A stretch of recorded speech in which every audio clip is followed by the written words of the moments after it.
روزے کی حالت میں کون سے کام جائز ہے؟ نمبر 1، حالت جنابت میں روزہ رکھنا اور بعد میں غسل کرنا۔ بخاری کی روایت ہے 1926 اور 1931۔ حالت جنابت میں روزہ رکھا جا سکتا ہے، روزے کی حالت میں یہ جائز کام ہے۔ بعد میں نہا لے، مثلا فجر کا وقت ہے تو روزہ رکھنے کے بعد ایسا بعض اوقات ہوتا ہے کہ ایک عورت کو مہلت نہیں ملی، اگر وہ نہاتی ہے تو سب لوگوں کا روزہ جاتا ہے، اس لیے وہ سحری بنا کے سب کو بھی کھلائے گی، خود بھی کھا لے گی، اور اس کے بعد جو ہے اذان ہو گئی، کوئی حرج کی بات نہیں، اذان کے بعد سہولت کے ساتھ وہ نہائے، غسل کر کے نماز ادا کرے۔ روزے کا وقت اگرچہ شروع ہو چکا لیکن ایسا کرنا جائز ہے۔ آج ہم وہ امور دیکھ رہے ہیں نا جو جائز امور ہے۔ دوسرا، کلی کرنا اور ناک میں پانی چڑھانا، اس میں کوئی حرج کی بات نہیں۔ کچھ لوگ یہ سمجھتے ہیں کہ منہ میں پانی چلا جائے گا تو جانے کیا ہو جائے گا۔ اچھا ہی ہے، تھوڑا سا منہ فریش بھی ہو جاتا ہے وضو سے، اور یعنی ناک میں پانی چڑھانے میں تھوڑی سی احتیاط کرنی چاہیے، یعنی سانس کھینچ کر اندر لے جانے کی کوشش نہیں کرنی چاہیے۔ ابو داؤد کی روایت ہے 2366 اور 142۔ اسی طرح مسواک کرنا، بخاری قبل الحدیث 1934 سے ثابت ہے، کتاب الصوم باب السواک میں۔ مسواک کرنا جائز امر ہے، اس میں کوئی حرج کی بات نہیں ہے۔ چوتھی چیز ہے ٹیکا لگوانا، ایسا ٹیکا جس کا مقصد قوت یا خوراک نہ ہو، اس کی حیثیت بیرونی دوا کی ہے جو معدے میں نہیں جاتی، کیونکہ کھانے پہ پابندی ہے نا، جو آپ منہ سے لے کے جائیں۔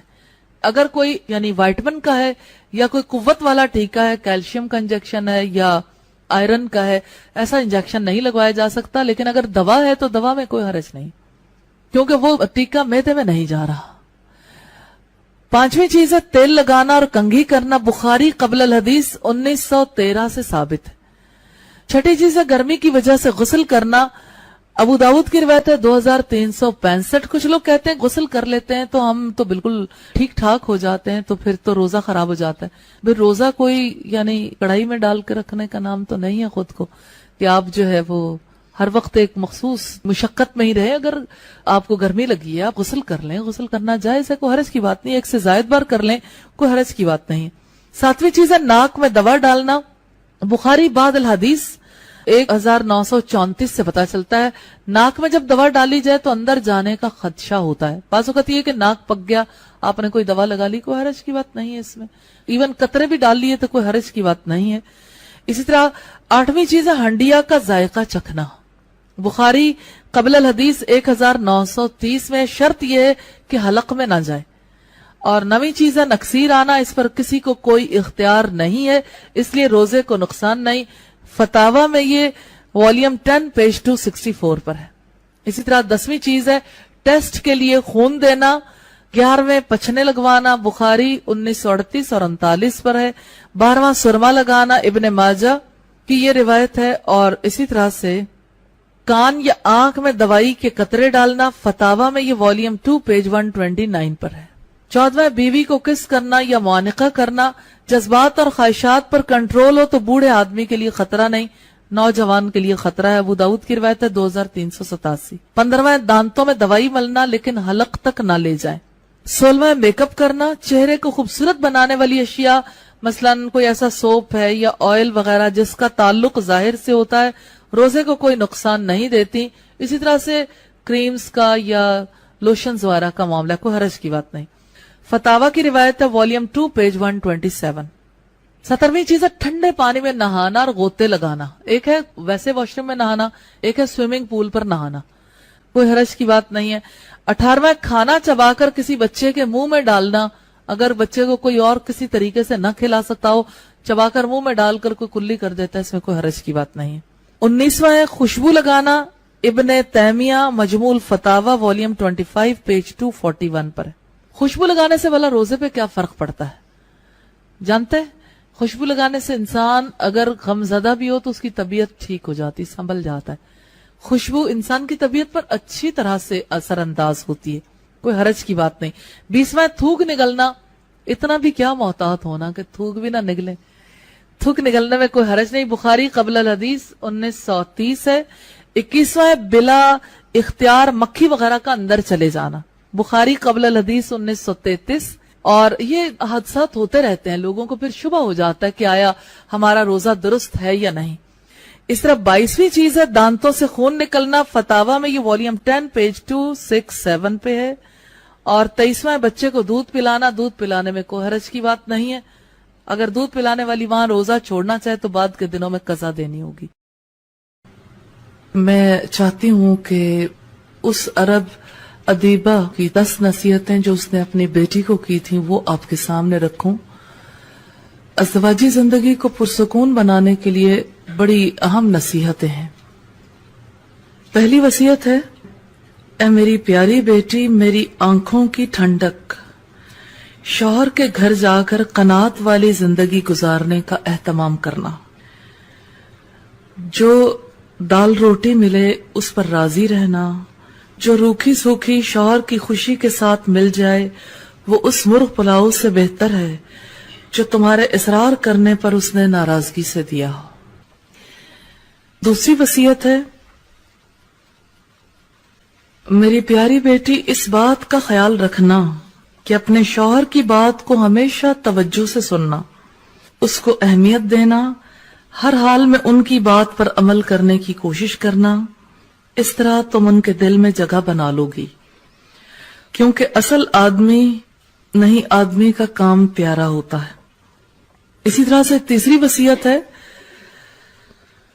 اے میری پیاری بیٹی، اپنی زینت و جمال کا ایسا خیال رکھنا کہ جب وہ تجھے نگاہ بھر کر دیکھے تو اپنے انتخاب پر خوش ہو. سادگی کے ساتھ جتنی بھی مقدر ہو جائے خوشبو کا اہتمام ضرور کرنا. یاد رکھنا کہ تیرے جسم اور لباس کی کوئی بو یا کوئی بری حیت اسے نفرت اور کراہت نہ دلائے. اسی طرح سے چوتھی وصیت ہے، اے میری پیاری بیٹی، اپنے شوہر کی نگاہ میں بھلی معلوم ہونے کے لیے اپنی آنکھوں کو سرمے اور کاجل سے حسن دینا، کیونکہ پرکشش آنکھیں پورے وجود کو دیکھنے والے کی نگاہوں میں جچا دیتی ہیں. غسل اور وضو کا اہتمام کرنا یہ سب سے اچھی خوشبو ہے اور نظافت کا بہترین ذریعہ ہے. اسی طرح پانچویں وصیت اس نے کی کہ اے میری پیاری بیٹی، ان کا کھانا وقت سے پہلے ہی اہتمام سے تیار رکھنا، کیونکہ دیر تک برداشت کی جانے والی بھوک بھڑکتے ہوئے شعلے کی مانند ہو جاتی ہے. اور ان کے آرام کرنے اور نیند پوری کرنے کے اوقات میں سکون کا ماحول بنانا، کیونکہ نیند ادھوری رہ جائے تو طبیعت میں غصہ اور چڑچڑا پن پیدا ہو جاتا ہے. چھٹی وصیت ہے، اے میری پیاری بیٹی، ان کے گھر اور ان کے مال کی نگرانی، ان کی بغیر اجازت کوئی گھر میں نہ آئے. ان کا مال لغویات، نمائش اور فیشن میں برباد نہ کرنا، کیونکہ مال کی بہتر نگہداشت حسن انتظام سے ہوتی ہے اور اہل و عیال کی بہتر حفاظت حسن تدبیر سے. اسی طرح سے ساتویں وصیت اس نے کی، میری پیاری بیٹی، ان کی رازدار رہنا، ان کی نافرمانی نہ کرنا، کیونکہ ان جیسے باروب شخص کی نافرمانی جلتی پر تیل کا کام کرے گی، اور اگر تم اس کا راز اوروں سے چھپا کر نہ رکھ سکیں تو اس کا اعتماد تم پر سے ہٹ جائے گا. تم بھی اس دو رخے پن سے محفوظ نہیں رہ سکو گی. آٹھویں وصیت ہے، میری پیاری بیٹی، جب وہ کسی بات پر غمگین ہو تو اپنی کسی خوشی کا اظہار ان کے سامنے نہ کرنا، یعنی ان کے غم میں برابر کی شریک رہنا. شوہر کی کسی خوشی کے وقت اپنے چھپے ہوئے غم کے اثرات چہرے پر نہ لانا، اور نہ شوہر سے ان کے کسی رویے کی شکایت کرنا. ان کی خوشی میں خوش رہنا اور ان کی خوشیوں کو قہر میں یعنی غصے میں بدلنے کی کوشش نہ کرنا، ورنہ تم ان کے قلب کو، ان کے دل کو غم زدہ کرنے والی بن جاؤ گی. نویں وصیت ہے، اے میری پیاری بیٹی، اگر تم ان کی نگاہوں میں قابل عزت بننا چاہتی ہو تو ان کی عزت اور احترام کا خوب خیال رکھنا اور ان کی مرضی کے مطابق چلنا، تو اس کو بھی ہمیشہ ہمیشہ اپنے زندگی کے ہر مرحلے میں اپنا بہترین رفیق پاؤ گی. 10ویں وصیت ہے، اے میری پیاری بیٹی، میری اس نصیحت کو پلو سے باندھ لو، اس پر گرا لگا لو کہ جب تک تم ان کی خوشی اور مرضی کی خاطر کئی بار اپنا دل نہیں مارو گی، ان کی بات کو اوپر رکھنے کے لیے خواہ تمہیں پسند ہو یا ناپسند، زندگی کے کئی مرحلوں میں اپنے دل میں اٹھنے والی خواہشوں کو دفن نہیں کرو گی اس وقت تک تمہاری زندگی میں بھی خوشیوں کے پھول نہیں کھلیں گے۔ اے میری پیاری اور لاڈلی بیٹی، ان نصیحتوں کے ساتھ میں تمہیں اللہ کے حوالے کرتی ہوں۔ اللہ تعالیٰ زندگی کے تمام مرحلوں میں تمہارے لیے خیر مقدر فرمائے اور ہر برائی سے تمہیں بچائے۔